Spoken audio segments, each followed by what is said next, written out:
ইট কংক্রিটের এই জঙ্গলে দাঁড়িয়ে একটু ভাবুন তো, স্বার্থপর মানুষের প্রতি ক্ষোভে গাছ যদি মাত্র 5 মিনিটের জন্য অক্সিজেন দেওয়া বন্ধ করে দেয়, তখন পৃথিবীতে কি ঘটবে? বিজ্ঞানের তথ্য বলছে তা মানুষের জন্য হবে অত্যন্ত ভয়ঙ্কর। বাস্তবে গাছ কখনো নিজে থেকে অক্সিজেন দেওয়া বন্ধ করে না, কিন্তু মানুষ যদি গাছকেই পৃথিবী থেকে মুছে দেয়, তাহলে বিপর্যয়ের শুরুটা এই কারণেই হতে পারে। কারণ প্রতিদিন যে হারে বনাঞ্চল ধ্বংস করা হচ্ছে, তাতে অদূর ভবিষ্যতে মানুষকে বাঁচিয়ে রাখার মতো কোনো উদ্ভিদই আর এই গ্রহে অবশিষ্ট থাকবে না।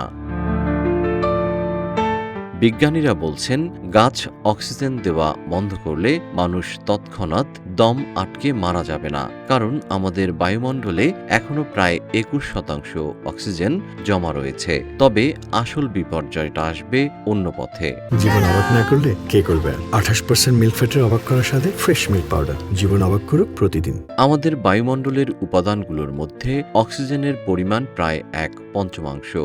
গাছ শুধু অক্সিজেন দেয় না, বায়ুমণ্ডলের বিষাক্ত কার্বন ডাই অক্সাইডও শুষে নেয়।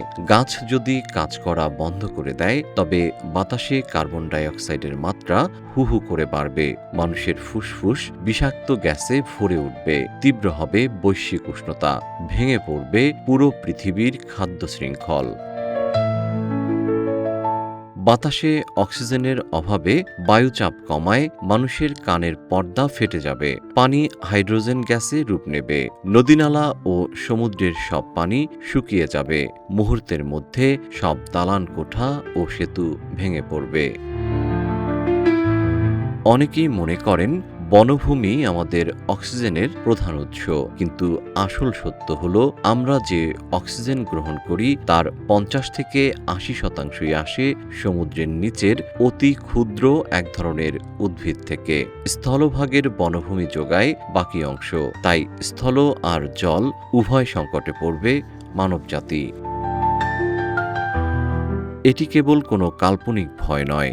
মার্কিন মহাকাশ গবেষণা সংস্থা নাসার সাম্প্রতিক গবেষণা বলছে, আগামী 100 কোটি বছর পর পৃথিবী সত্যি অক্সিজেনহীন হয়ে পড়বে। সূর্যের তীব্র উত্তাপে বায়ুমণ্ডলের কার্বন ডাই অক্সাইড ভেঙে যাবে, ফলে গাছপালা ও সামুদ্রিক উদ্ভিদ সালোক সংশ্লেষণ করতে পারবে না। পুরো পৃথিবীটা একটা বিষাক্ত মিথেনের গোলকে পরিণত হবে। জি এম শিহাব, রূপালী বাংলাদেশ।